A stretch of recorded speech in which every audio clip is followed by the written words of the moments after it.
So we're talking about COVID and covering COVID, and I have to say I'm sick of covering COVID. It's been almost 2 years now, and it's basically a mix of fear porn and science that most people don't really understand. And I think the mainstream press has sort of leveraged that fear and lack of understanding to say, oh, trust the science, trust us, we got you. And again, there are numbers that are out there everyone's covering.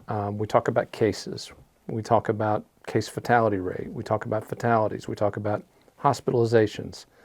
These are all indicators that we've used and sort of started to accept as the benchmarks for this virus. Those numbers matter. They're important. I'm not going to debunk them, discredit them, and I'm not going to go after the outlets that use them too hard. What I want to do, though, is talk about some of the numbers that the mainstream press is not telling you about. Talk about why those numbers are significant, and talk about why we focus on them here at FITSNews.com. One of the numbers I think is very important to focus on that our state and the press has done a terrible job of tracking, and then obviously talking about, because if you're not tracking it, you can't really talk about it, but cycle threshold data. And what I mean by that, every time you take a COVID test, it's basically a magnetization, various cycles of detecting how much viral load or how much of the actual virus is present. Basically, a cycle threshold tells you how much COVID you have.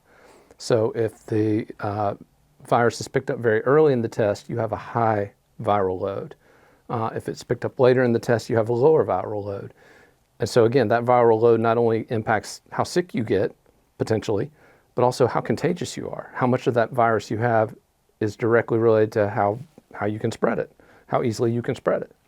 So I think one of the things that I've advocated for months is that the state should track and release cycle threshold data, because that shows just how sick people are.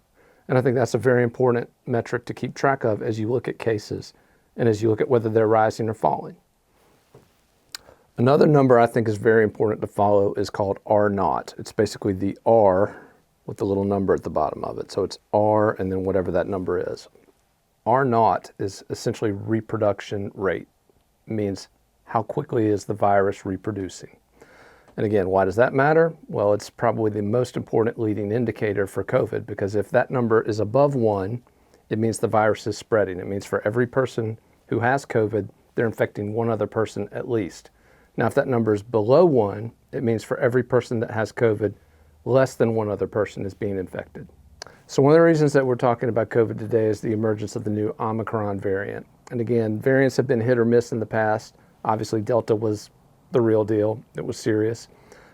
It was something that caused a spike in cases, hospitalizations. In fact, the Delta spike for hospitalizations was actually higher than the original spike from the dark winter, the first round of the virus. So Delta was very significant. Is this new virus going to be significant? We don't know yet. It's not here yet. We don't have a recorded case of the virus yet in South Carolina or in the country as of this moment, but it's coming.